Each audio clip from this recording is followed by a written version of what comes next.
everyone. I appreciate you all coming out here today. I guess I'm not ready. You're not ready? Tell me when you are ready, and that's when we'll go. All good. Thank you. Only one false start. Well, it was just yesterday that HBO was right here filming a new series on Watergate. But in all reality, the real scandal is happening in these buildings, and it's happening as we speak right now. And I know I'm speaking on behalf of millions of New Yorkers when I say how disgusted I am at the state of affairs in our state government and here in Albany. New York state government is corrupted to its core, with the national poster child being Governor Andrew Cuomo. And the minions that he controls in the legislature who are simply protecting him. They really make the DC swamp look like child's play, the way this place operates these days. They have normalized behavior that is anything but normal. And New Yorkers are sitting at home and asking, why am I still living in this state when I have a governor that's literally guilty of causing the deaths of 15,000 seniors in nursing homes? But the people who are supposed to represent me do nothing to hold him to account. It's infuriating. Any other political scandal in New York's history pales in comparison to Cuomo's corruption in the criminal cover-up of his nursing home deaths. That executive order of March 25th that sentenced COVID-positive patients to be put with healthy patients in nursing homes cost seniors lives. And Carl Hastie and Andrea Stewart-Cousins, well, they packed up and they headed to the beach. They couldn't get out of Albany fast enough and end this session. You know, normally there's great fanfare. There's a big ugly that everybody's discussing round the clock, and all the different legislative priorities are wrapped into one, and the Capitol's bustling. They ran out of here as fast as they could get out of here because they did not want to face the music as to what's going on with this sham of an impeachment. They do not want to hold this governor accountable. They have the publicly declared votes to impeach this governor today. Between the legislators that have spoken out saying he should resign or he should be impeached, they have the votes. What they lack is the courage to call the question. They lack the integrity to actually bring articles of impeachment to the floor. It's a sham of a so-called investigation. And it's an investigation that the Assembly only agreed to after intense pressure from the public, from the media, and from common decency. And since that investigation was announced back in March, they've had a grand total of 3 meetings. They were all conducted behind closed doors. And so, you know, honestly, for all we know, they sat in there and talked about the weather or sports. We have no idea what's come out of those 3 meetings. But it certainly hasn't resulted in any real action. And there's been more than 200 tips that have been delivered to the Cuomo corruption hotline. And there have been numerous investigative reports by all of you in the press that detail evidence, concrete detailed evidence, including emails and official documents as to the depths of this administration and their cover-up, into the depths in which they went to make sure that people didn't learn about what they did in this nursing home scandal. Now, just yesterday, it became public the New York Bar Association, which has a tiny fraction of the manpower and the financial resources of the New York State Legislature. They were able to complete their own investigation. What they did confirm was what we've all known, that Cuomo's March 25th executive order cost New York seniors lives. More people died of COVID because of his order sending the seniors to the nursing homes than would have otherwise. But the legislature, they continue to ignore what is right in front of their face. And given the gift of time, Andrew Cuomo has been doing exactly what he does best, and is rigging the system to protect his own power. He can teach a master's class in it. I mean, He is absolutely an expert at the trade of being governor and staying governor. And he's teaching that lesson right now to the legislature that doesn't have the stature to take him on. I mean, look what Governor Cuomo has done this year. He's used a vaccine czar to dangle life-saving COVID vaccines in exchange for political support from county executives that felt pressure. He's hosted lawmakers. It was just, released. The Post, I think, broke the story here a few days ago that he had all my legislators from Western New York. He had them over at the mansion for a nice steak dinner, and several of those members are on the impeachment investigation. Monica Wallace and Karen McMahon, and they should be stripped of that position right away because now they have been, really they can't be objective anymore because they've sat there in social settings with this governor. How can they possibly investigate someone? How can they have the credibility? And how can the taxpayers believe that we actually have a credible investigation going on if they are sitting there and spending evenings in a social setting with the governor? He's had other leaders. Andrea Stewart-Cousins stood shoulder to shoulder with the governor. I think several of the leading senators had as well at propaganda-style events congratulating himself for what he believed was a job well done. And he put in place, at the end of session, hand-picked judges on the Court of Appeals. These judges are going to be part of an impeachment jury to decide whether or not he should be convicted. I mean, you can't get any worse at rigging the system than that. Andrew Cuomo then spent an untold amount of money, hopefully one of you can foil this and figure out what this cost, to have a last-minute fireworks display to congratulate himself for ending the COVID restrictions, many of which should have been ended months ago.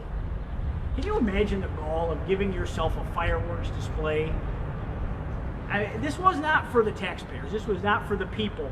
This wasn't done so that everyday New Yorkers could enjoy it. You would have done that on a weekend. You would have announced it days in advance that we're going to have a celebratory day and we're going to have a fireworks display. You do it 3-4 hours in advance and no one's there to watch it.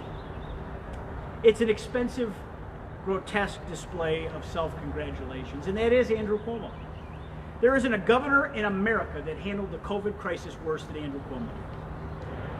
Andrew Cuomo is presiding over the mass grave of 52,000 New Yorkers that lost their lives during this crisis, and an untold number of lost livelihoods and destroyed dreams. Yet despite everything he's done wrong through the pandemic, he's emerging with it, with his power intact. He's $5 million richer, and that's just another series of crimes we can talk about another time. And he's celebrating with fireworks. If that doesn't make your skin crawl, I don't know what you're made of. Andrew Cuomo is a Machiavellian, and he's as calculating as they come. Putin must be watching this and taking notes right now. In the Democratic legislature, they just go right along with it. Right along with it all. He's gotten everything he wanted out of this year. The Democrats in the legislature should be hanging their heads in shame, afraid to return home for allowing all of this utter nonsense to go on. We have to ask ourselves, who is sticking up for the families of Andrew Cuomo's victims? And he's got many. Who's sticking up for the survivors of those seniors that lost their lives in the nursing homes? Who's their champion? Who's sticking up for the taxpayer, the everyday New Yorker who's struggling mightily to stay in this state, to stay afloat, to keep their business open, to pay their taxes, to struggle with their kids' schooling and education, which has been a total disaster this year? Because amidst all of this corruption and this way too cozy atmosphere here in Albany, where everything's predetermined and everything's stagecraft, the state is heading down the tubes. We have the highest taxes in America. We're bleeding jobs and we're bleeding residents. Goldman Sachs is the latest firm to announce it's moving to Florida and taking high-paying executives and all of that tax revenue that this state depends on greatly with them. Florida is becoming Wall Street South. There's no doubt about that. And the implications of New York's financial services industry being gutted and leaving for points south is devastating. Violent crime is on the rise. Every New Yorker is less safe than they were before Andrew Cuomo and the Democrats in this state gutted our criminal justice system and eliminated cash bail. Every city is less safe. Every city has higher violence, and quality of life crimes are on the rise. But the insane priorities of this state government, they are hurting every single New York taxpayer. And the only thing they should be celebrating with fireworks is when Andrew Cuomo is prosecuted and removed from office, and we break up this one-party cabal that runs this state and that is destroying our quality of life. And the Republican Party in 2022 will do just that by electing a Republican governor and changing this state by changing governors of this state. So thank you very much for being here and listening to me, and I'd be happy to take any of your questions. You went over quite a lot there, but the one thing... I haven't been here in a little bit, Karen. What I was missed you. wondering about is that the governor, he declared essentially COVID's over, we'll go back to normal, but he still retains the emergency powers. I wonder if you could comment. I know Senator Orr had a lot to say about this week. I mean, there's no reason whatsoever that this emergency needs to continue. We need to strip that power immediately. And that's the double talk you get here in Albany, where you had the state legislators that run the show here said that they did take his emergency powers away. Yet every existing executive order got to roll over. Well, they had an executive order on your shoe size by the end of this. So it didn't matter how they tinkered with it right before the budget process took place. It needs to end immediately. People need to demand that it end immediately, and any legislator that stands for this quote-unquote emergency continuing ought to be run out of office, because we need to get back to not the new normal. We need to get back to the 2019 normal, and people need to live their lives. He can't cancel every restriction and then still hold on to this power. It's just not fair. Well, to play devil's advocate here, kids aren't vaccinated yet, they're not eligible. Only 50% of the population is fully vaccinated, and there's these variants out there. So is there any reason it's dropped like a rock? I mean, the infection rate has dropped to nil, and you see just every day it seems that the science is clear that, once we get to a certain level of vaccination, 70%, being that number that the governor decided it was, and we're going to continue to vaccinate people. I mean, they'll drive right to your house at this point to jab you in the arm. So I think this will continue, and the vaccine is a miracle, and the fact that we had a vaccine so quickly and swiftly, there's an awful lot of people to thank. The scientists that developed it, and obviously the past administration for commissioning it. And obviously credits due to the administration that's currently in office for delivering that vaccine. But we ought to be celebrating the vaccine, not celebrating Andrew Cuomo. You mentioned that the impeachment, the probe is, you called it a sham. I know that some legislative leaders have talked about, hinted at coming back this summer. There's a bill signed to fund part of that, right? So, sure. Is that a sham? What do you think about that? I think that until we hear a date definite when they're going to come here to vote on articles of impeachment, I think it's a shame. I mean, it's easy for us on the way out the door while the reporters are asking, hey, but what about impeachment? Isn't that kind of a big ticket item that's kind of hanging out there? Oh yeah, we're going to come back this summer. I mean, it's another stall tactic. I think that the legislature is severely underworked to begin with. I mean, the fact that we have this few session days and the legislators make the salaries that they make, I think, they could afford to have a few more days here and go into overtime. I mean, this calendar that's created at the beginning of the year, it should be a moving target. It should be able to add to it, add days. If we have a president that can be impeached twice, I think both situations within 1 month, we had articles voted on from the minute that the impeachment inquiry was started. I mean, here we're 3 months into the Andrew Cuomo debacle, and they really ought to be ashamed of themselves, because again, they didn't get a whole lot done this year, and to have something this grave hanging over our heads. If the governor lied about deaths of seniors in nursing homes that he caused to happen, he should be arrested, not just impeached. Chairman, I wanted to ask you about an issue that might be coming up within the Republican Party. Okay. You might have to deal with. Rob Astorino says that he's going to go the petition route. He knows that he can't get anywhere with the Republican convention.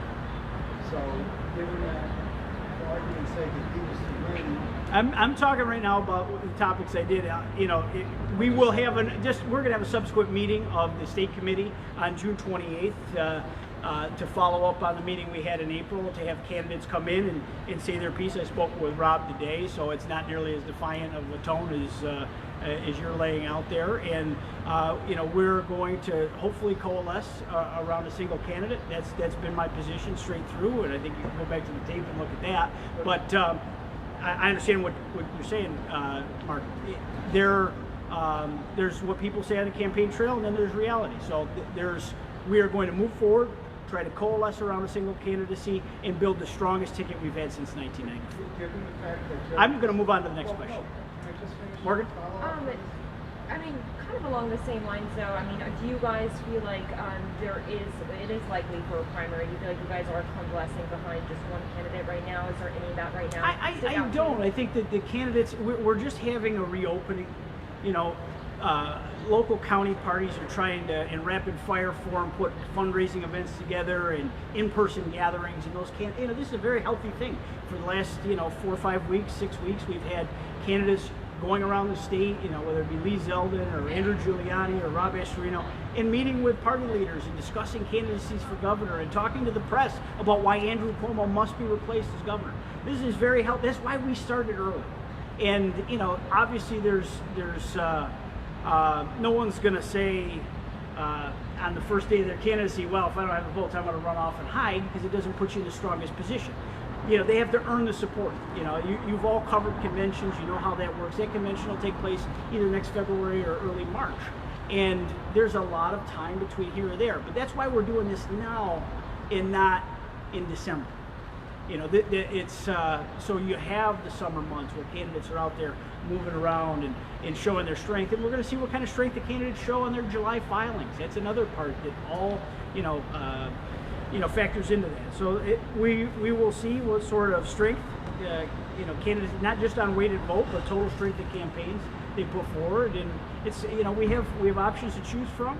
I stand by everything I've said. I think Lee Zeldin's established himself as a front runner. I think pretty clearly, because he has amassed a lot of support and has raised a lot of funds. So, but we will, we'll see where that takes us. We're going to be at June 28th back here in Albany with all the county leaders, and we look forward to that. And we're going to have candidates that are looking at the down ballot positions also start to move around, and it's a very healthy process. Nick, follow up on that, the meeting would not be a binding vote, right? No, it's not like a convention. So if it's not binding, then what do you see as the impact of coalescing behind one candidate? As you say, is it clearing the field? Well, I suppose, the way I look at this, we're going to have a straw poll, but it's the same jury you're going to face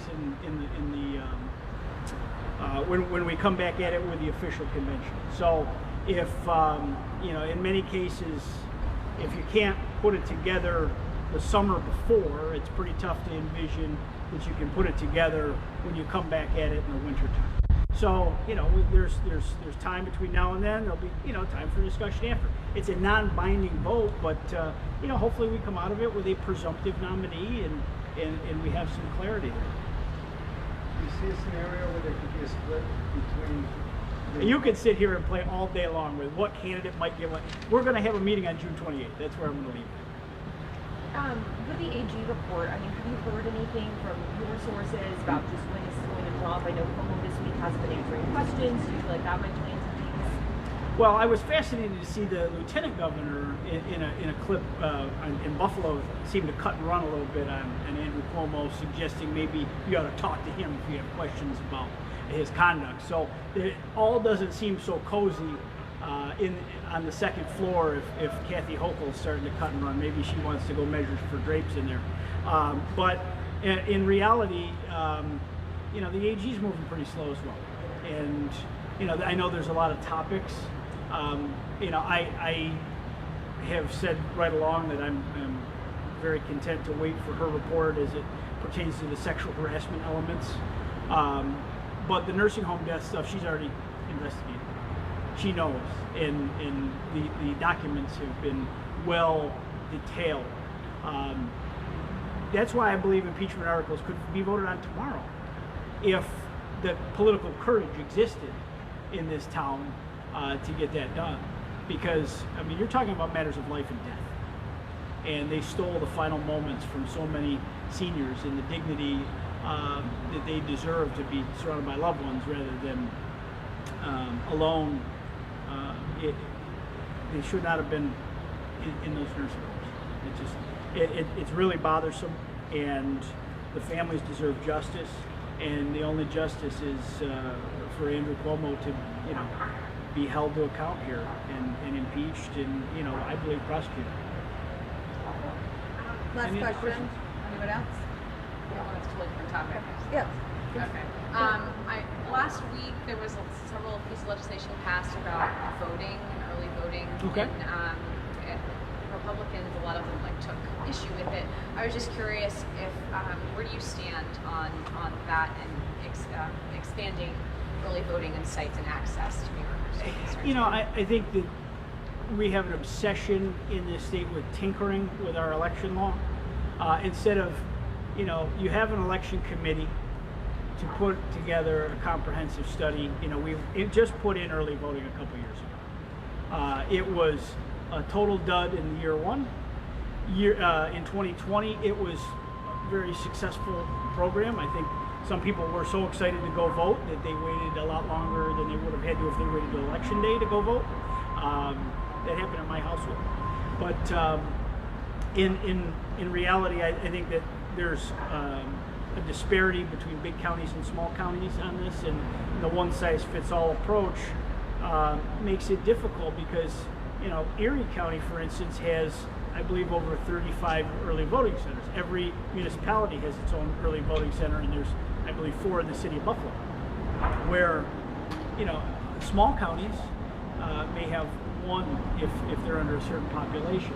I believe the real change is the mandate that requires there at least be 1 early voting site in the most populous community in the county. And I think it's created a burden for some smaller counties to meet. I think that we should, get it right before you start making changes. I mean, our elections professionals in the state have been put under an intense amount of pressure with all the changes in the last several years. I think we have pretty honest elections in New York with bipartisanship ensured within our boards of elections, which, as we learned in the presidential, ballot counts, a lot of one-party rule, goes right down to the counting of the votes. And I think that gave a lot of people pause to accept some of those mail-in voting, changes. So I think this is going to be a lot less eventful a year in terms of voting in numbers. New York City's going to give us the grand experiment of what ranked choice voting looks like, and we're going to learn how that plays out, and that is going to be something I'm going to eagerly, watch for. But I do think that we should really take our time with all these changes and make sure that they're really in the best interests of fair elections and taxpayers before we just start tinkering it to meet what, some liberal group tells you you need to have. That's what concerns me. Thanks, everybody. Thank you. Thanks for coming out today.